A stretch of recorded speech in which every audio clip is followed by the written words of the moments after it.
of your life. Your picture keeps growing, and you take more colors and you fill it in. And so that's what is exciting to me about all the things you've done. So can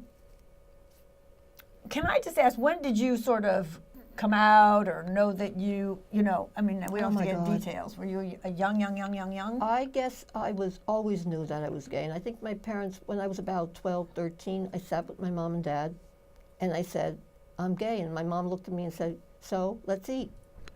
And back then, people weren't even able to verbalize it most of the time. They didn't even know. No. So you also worked for a while on a feminist newspaper, right? Majority Report. Majority Report. I found that fascinating. Now, Sage, can you share the birth of that? I know it wasn't when all of a sudden people got older and they went like, oh, we have to have a group. You gals and guys started really a long time ago saying, you were kind of forward thinking, like what's going to happen to all of the people later on in life. Yeah, because I also was reading, it's fascinating.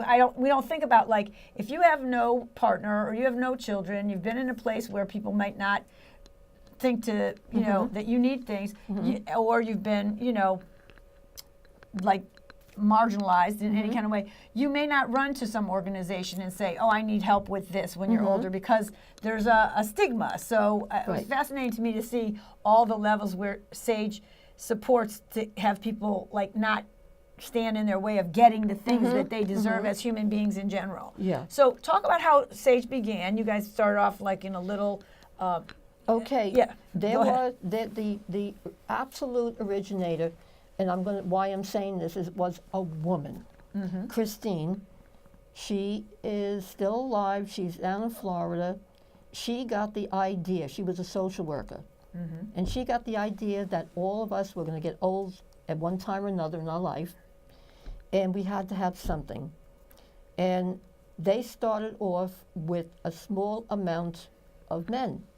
She was the only woman at the time. As it opened up, she was the first level. Pat and I and a few others, we were what I call the second tier coming in. In other words, these women and men in the beginning, one woman and all men. So you can imagine what she went against.